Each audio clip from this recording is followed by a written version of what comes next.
তো অনেকজন কমেন্টে বলেছে যে কচু শাকের রেসিপি দিতে। তুইলেছি তুইলে থুইছি এদিকে এবার মা কি করছো? এদিকে ভাত তরে দিছি, মধু ভাত রান্না করছে। তো অনেকজন কমেন্টে বলেছে যে কচু শাকের রেসিপি দিতে।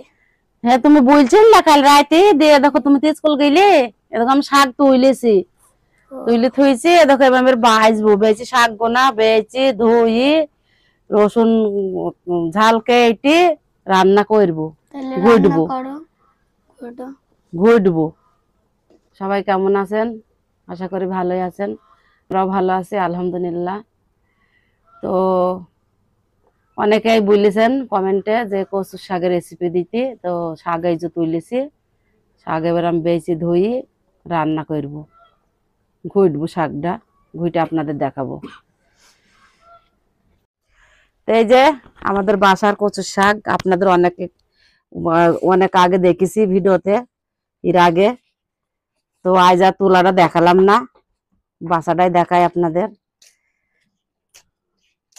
তো ভিডিওর শুরু থেকে শেষ পর্যন্ত থাকবেন সাথে। বাসা হয়ে গেছে, এবার আমি ধুই নেবো টিবলে নিয়ে গিয়ে। তো এইগুলা কচুর শাক বলতে পাঁচমুখীর শাক, এই শাক গুলা হয়েছে এই যে কচুর যে পাঁচমুখী হয়, ওই পাঁচমুখী থেকে শাক গুলা জালে একদম নরম গলে যায়, তাই একদম বড় বড় করে থুয়েছি, পাতাগুলা একদম গলে যাবে। খুব ভালো শাক, ভিটামিন শাক কচুর,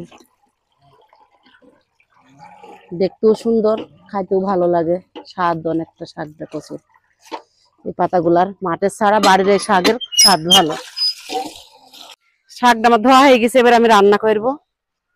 রান্নাঘরে কি শাকটা রান্না করার জন্য আমার সবকিছু রেডি, ঝাল রসুন সবকিছু রেডি করে ফেলছি।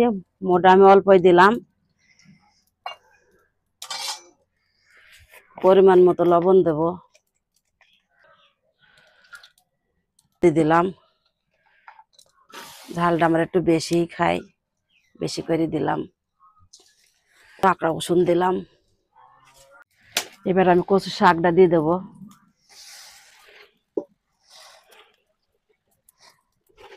জানি শাক বেশি মো লাগে না, এবার আমি শাকটা নেড়ে দেবো।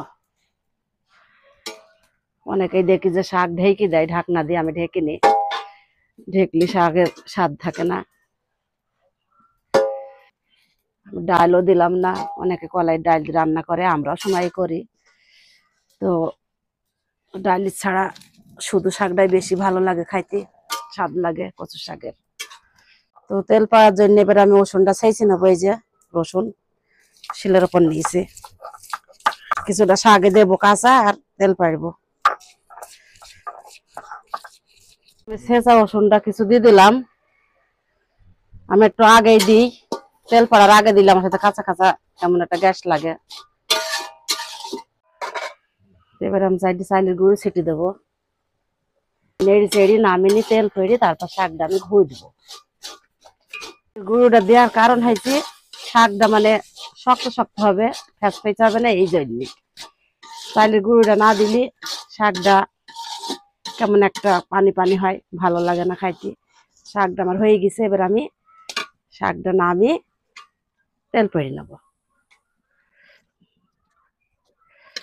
খুঁজেতেই মনে হয়েছে গোটা হয়ে গেছে। শাকে তেল পাড়ার জন্য এবার আমি তেল দিয়ে দিলাম কড়াই। অনেকে শাকে তেল পারে না, আমি তেল পারি, তেল না পারলে শাকটা বাসনা করে না। রসুনটা দিয়ে দিলাম।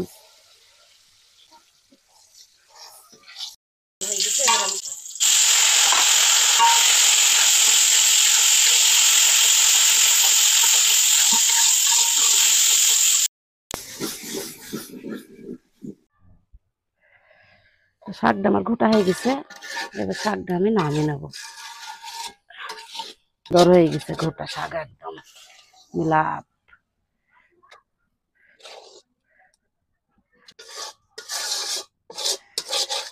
এই যে আলু ভর্তা, তো আলুটা আমরা এইভাবে করে ভর্তা বানাই, তেলের উপর দিয়ে সবকিছু ঝাল পেঁয়াজ লবণ হলুদ দিয়ে এইভাবে করে বানাই, মিষ্টি আলু।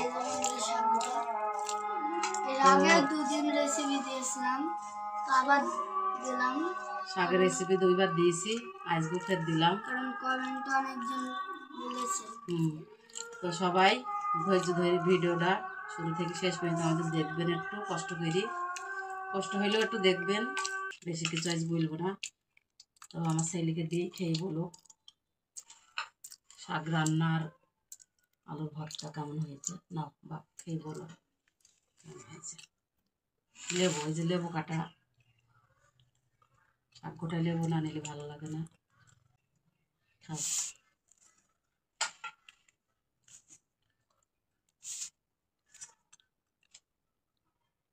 বিসমিল্লাহ।